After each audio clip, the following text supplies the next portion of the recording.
Lep pozdrav, moje ime je Marjan Čirič in sem profesor na srednji prometni šoli. Današnji in sicer naš prvi podcast bom izvedel z dijakom srednje prometne šole Borisom Dolinškom. Boris, lepo pozdravljeni. Dober dan vsem skupaj in tudi vam. Boris, ti si dijak 4. letnika srednje prometne šole Maribor, smer logistični tehnik. Tako je. A mi lahko prosim opišeš tvoje potovanje, bom rekel to, od 1. do 4. letnika malo več, kako si to doživljal, kako je bilo takrat, ko si prišel, pa zdaj, če je kaj se spremenilo. Se pravi, prvotna moja ideja, da sem sploh šel na prometno šolo, izhaja iz dela mojega očeta. Se pravi, moj oče je avtobusni šofer in ima doma v bistvu odprto samostojno podjetje in sem vedno mogoče hotel iti v neki poti, se pravi prometa, ker je pač to povezano s tem, kar mi v bistvu doma delamo kot družinsko podjetje. Zato sem se pač tudi odločil na samo prometno šolo iti torej na začetku. Sama moja šolska pot v 4 letih pa se ni veliko spremenila, ker sem vse delal z nekim pač prvotnim ciljem, torej da pač šolo opravim brez nekih težav. Vedel sem torej že malo odprej, kot sem se vpisal, da pač moram neke stvari opraviti in do sedaj ni bilo nekih težav, kar se tega tiče. Zdaj, marsikdo se sooča, sploh prvi letniki, ko pridejo z nekimi strahovi svojimi, ne vejo, kaj bo, nekaj neznanega je pred njimi. Verjetno si tudi imel neke take neznanke, ko nisi vedel, kaj zdaj pričakovati tukaj. A je kaj takega? Pa je definitivno, jaz sem vseeno prišel iz vaškega okolja, sem namreč iz okolice Grajene in sem prišel, se pravi, iz podružnične šole Grajene v Maribor, to je seveda preskok iz nekega okolja. Parkrat prej seveda si ti v Mariboru, ampak ne poznaš toliko mesta, še posebej, če si pač od drugod. In moj največji izziv, ki sem ga sicer opravil v roku tedna dni, je bil, kako zdaj sploh pridem v šolo in kako naj pridem domov. Se spomnim prvi dan, to se zelo dobro spomnim, sem zjutraj prišel z mamo, no zdaj pa sem mogel potem nekako sam priti. Na mestni avtobus sem še na številko 3, tukaj, ki je pred šolo, sem še nekako prišel. Potem pa pridem na avtobusno postajo, ki sem jo najprej skoraj zgrešil, ker sem mislil iti dol eno postajo prej pri železniški postaji. Kličem jaz očeta, kje je zdaj avtobusna postaja, je rekel, malo naprej pojdi. In sem šel malo naprej in sem nekako potem celo našel to pot domov, tako da mogoče ta pot domov oziroma kako sploh priti v Maribor in samo poznavanje mesta, kje je šola, kje je vse ostalo. To je bilo recimo za mene nek izziv. Potem pa seveda mogoče samo spoznavanje sošolcev in tako, ampak potem to vse pride naravno. Tako da prvo, da sem našel, kako se pride v šolo in nazaj domov. Torej logistika. Ja, Logistika je bila tista. Tako je. Zdaj si 4. letnik. 4. letnik predstavlja spet nek nov mejnik, ne? Ker si še zmeraj z eno nogo si še tukaj, treba to dokončati in pa hkrati že razmišljaš da naprej. Zdaj, kaj razmišljaš da naprej? Ja, za naprej definitivno razmišljam torej za logistiko v Celje, kar pa spet za sabo potegne spet to spremembo okolja. Čeprav zdaj smo malo starejši, je verjetno mala akumulacija, verjetno malo lažje, ampak je spet ta sprememba okolja, pa spet ta logistika, torej kako se bom vozil, kako se bom tam znašel in je to definitivno neki pač novi izziv, pa velika prelomnica, ker ti si zdaj 4 leta vajen biti na nekem mestu, imaš neki, se pravi urnik, da si vsak dan od 7 pa 15 pa do recimo do 2, in si pač vajen poznati stvari okolje zdaj po teh letih, potem pa, če bi sedaj šel oziroma ko bom šel v Celje, bo to spet neka sprememba okolja, ki se ga bo pač treba navaditi, tako kako smo se navadili, torej, ko smo prišli prvič v srednjo šolo.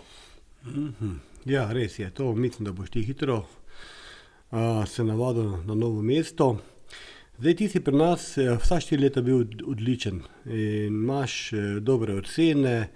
Zdaj, gotovo imaš neke svoje navade in pa rutino, ne, da to ohranjaš.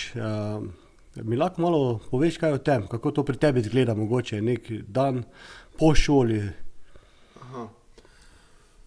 Ja, sedaj, zdaj odvisno je to vedno od nekega obdobja, se pravi zdaj, ko je recimo, se pravi zimsko obdobje, november, december, ko je v šoli se vseeno več dogaja, je treba več časa se pač temu posvetiti. Res pa je, da je potrebno pač v šoli biti vsaj na enih 50-60% pozoren, da si malo zapomniš, pa da si predvsem neke stvari zapišeš. Imam pa vseeno srečo, da se nekaj stvari zelo hitro zapomnim. Jaz grem doma dvakrat skozi neko snov, pa približno vem, za kaj se gre, tako da to je verjetno moja sreča. Sedaj pa v tem vmesnem obdobju, ko je vseeno malo manj, pa vseeno ne posvečam časa toliko, ampak je pa vseeno pač pomembno, da malo vseeno slediš, pa malo logično povežeš, kaj se ti uči v šoli. Potem pa mislim, da ne bi smel biti nekih večjih težav, no. Sproti lepo urejaš vse, zmirnega, tako kot radi rečemo.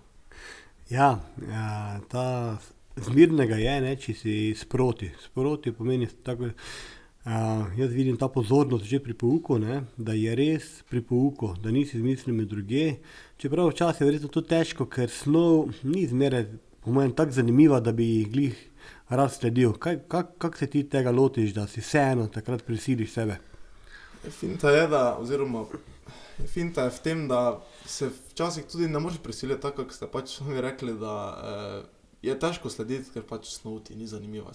Pač vsi vemo, vsi imamo predmete, ki so nam všeč, pa potem predmete, ki jih pač ne maramo in pač malo včasih je treba tudi improvizirati, no. Včasih pa se tudi treba prisiliti, da kaj pač, če se ne prisiliš, se pravi v tem vmesnem obdobju, pa boš pač enkrat mogel vseeno to nadoknaditi, torej ko bo prišle tiste ocene. Tako da nekako se ne moreš izogniti temu, da se neke stvari ne bi posvetil, ne. Tako da, kako se odločiš? Jaz se spomnim svoje srednje šole, ko se mi zdi, da se je kar dogajala včasih kaka krivica, vsaj iz moje perspektive kot dijak, ko sem bil, ne, in tudi zdaj, ko sem razrednik, velikokrat dobim kake signale, ugovore, kakorkoli temu rečem, kot krivica v razredu pri ocenjevanju, pri spraševanju, ne. Imaš kaj tako izkušnjo oziroma kako ti gledaš na te krivice, ko se dogajajo v srednji šoli? Krivica kot taka se meni osebno zdi, da na neke stvari pač ne moreš vplivati. Jaz sem osebno mnenja, da ti dobiš točno to, kar si zaslužiš. Jaz to globoko verjamem v življenju na splošno. In se mi zdi, da če ti si fokusiran, se pravi za neko stvar, če vlagaš čas v njo, načeloma ne bi prišlo do nekih krivic. Res je, da so situacije, ko se ti temu pač enostavno ne moreš izogniti, ker pač življenje pride in te pač potolče takrat, ko mogoče ne bi pričakoval, da te.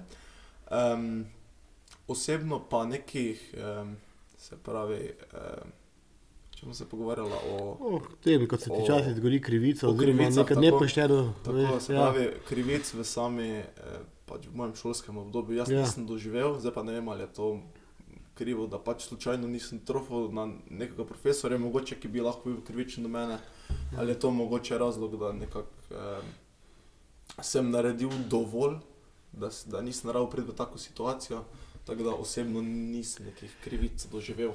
Se pa pač dogajajo, so pa to pač najrazličnejši pač razlogi za to. To pa je pač dejstvo. Ja, jaz osebno se recimo izogibam besedi krivda in besedo krivdo nadomeščam z odgovornostjo.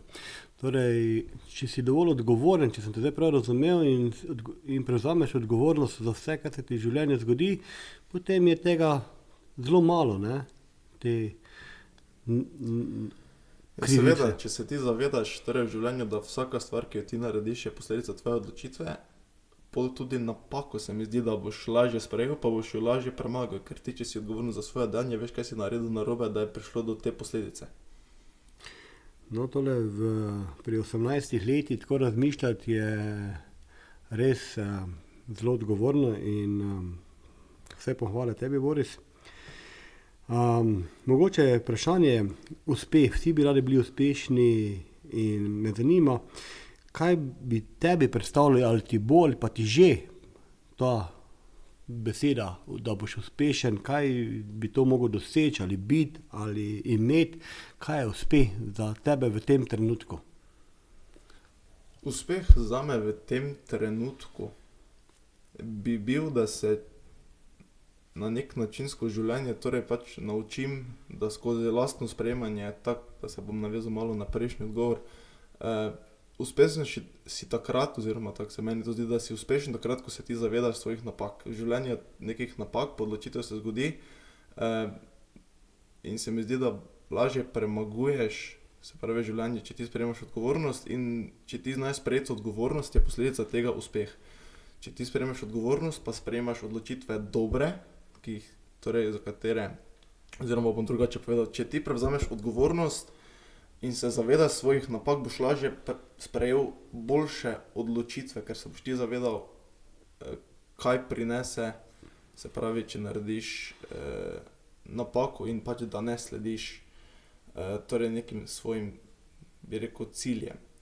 Tako da, ja, uspeh je zame torej, da bi znal dobre odločitve sprejemati in se ob tem tudi zavedati svojih napak in se iz napak učiti, ker najuspešnejši ljudje, če malo pogledamo, so tisti, ki so se z napak naučili največ.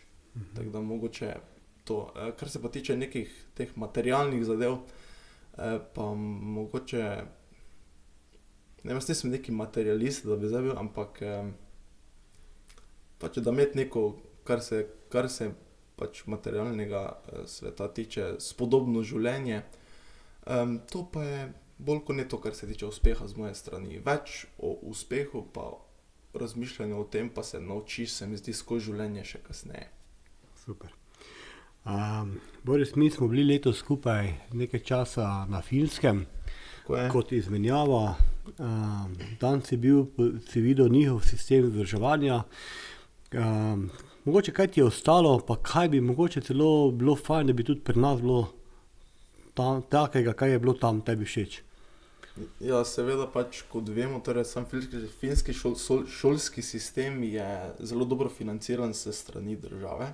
Se pravi, je ogromno denarja se vloži na samega dijaka, to so nove informacije, oziroma o tem smo se pogovarjali tudi na samih pripravah, da dajo kar zelo veliko vsoto denarja na samega dijaka na šolsko leto, kar pa se seveda pozna pri vsem.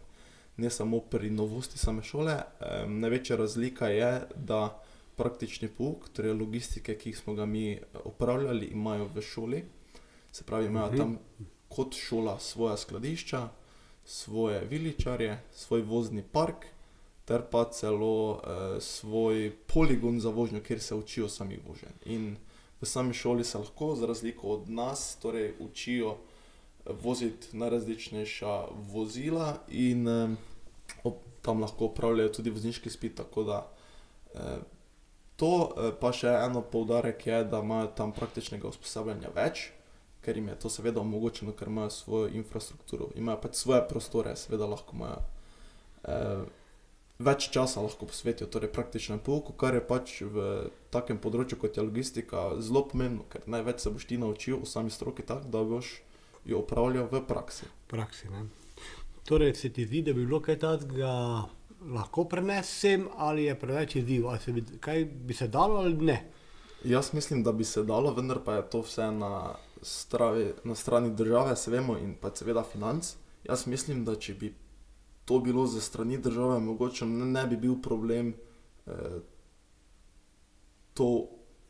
take zgodbe, kot jo imajo gori ustvariti. Se pravi, mislim, da so ljudje tudi že na toti šoli, ki bi recimo lahko učili praktični pouk. Res pa je, da bi pač potrebna biti, da bi pač država mogla dati takrat, da rečemo, finančno injekcijo, ne. Samo, jaz pa mislim, da je to pri nas vseeno zelo nerealno, no. Ja. Mogoče pa neka povezava, ne, z kakimi podjetji, ki to imajo, in potem neke kombinacije, nek hibridni sistem mogoče, ne. Ne vem, zdaj razmišljam, ko se s tabo pogovarjam. Zdaj bi te vprašal, glej, jaz sem tukaj zdaj že nekaj časa in to kot ti, nič več, ampak vseeno, ti si želel priti na to šolo. Ti si rekel, grem na prometno, ne. Ja, tako je. Zdaj, marsikdo je tukaj pač, ker mora nekje biti. A vidiš kako razliko med tem, da greš tja to, kaj hočeš, ali pa da samo si nekje, kjer pač moraš biti? Ja, čisto logično je, da če boš ti, recimo jaz tako, kako sem na začetku intervjuja oziroma podcasta povedal, da pač sem šel, ker imamo doma, se pravi, avtobusne prevoze, da me je stvar vseeno malo bolj zanimala. Sedaj pa, ko smo imeli še recimo mi praktični pouk, pa praktično usposabljanje na Finskem, pa mi je vse skupaj še bolj zanimivo to, kar recimo mi doma delamo. Tako da razlika, če se ti odločiš v šolo ali pa ne je velika, ker če tebe neka stvar enostavno ne bo zanimala, pa greš, ker greš, ti bo takoj postalo za 50% bolj vseeno, zakaj se dogaja. In pol, če ti je vseeno itak vprašanje, če boš pol uspešen, ne.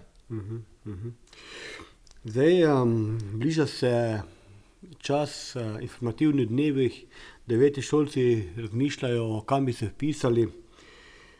Recimo, kaj bi ti zdaj rekel nekomu, ki je v 9. razredu, kako se naj on odloči, ne? On še velikokrat še ne vejo ljudje pri teh letih. Ali priti na prometno, ali katero drugo šolo, kaj bi ti njim rekel, devetošolcem zdaj? Kako se naj odločijo? Ja, to pa je kar zahtevno vprašanje. Prvo kot prvo, to so res, pač da poudarim, da je to res težka odločitev. Recimo, prej kot govorim na zastavljeno vprašanje, mogoče da še povem, da mi smo se mogli odločiti v bistvu v enem dnevu, se pravi, mi smo se vpisali takrat 13. marca 2020, dan pred, se pravi, zaprtjem države, pred prvim valom, se pravi, korone. In smo se mogli zelo hitro odločiti. Prednost imajo, se pravi, današnji devetošolci, da se ne rabijo odločiti v trenutku, kot smo se mogli mi. Zato bi mogoče, pomembno je, da razmišljaš o tem. Vse mislim, da če ti malo razmišljaš o tem, kaj te veseli, pa kaj ti je zanimivo, pa da greš na, se pravi, na informativne dneve, boš torej lažje se potem odločil. Samo malo si je treba, po moje, malo premisliti, pa vzeti čas, malo prebrati skozi tudi spletne strani, recimo, kaj ponuja šola, kakšno znanje ponuja in se potem na podlagi tega potem odločiti, kam priti.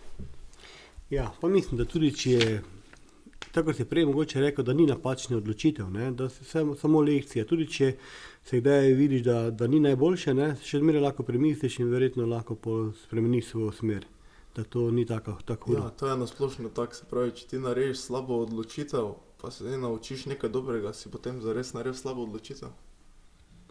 Če se nič ne naučiš, ne, z tega. Ja, potem pač moraš parkrat isto ponoviti, da potem se mogoče bo še enkrat. Tako. Ja. Ok, glej, Boris, hvala ti za danes, za ta najin podcast. Želim ti, da uspešno končaš, da se vpišeš naprej tja, kamor se želiš in uspešno naprej v življenju. Hvala lepa.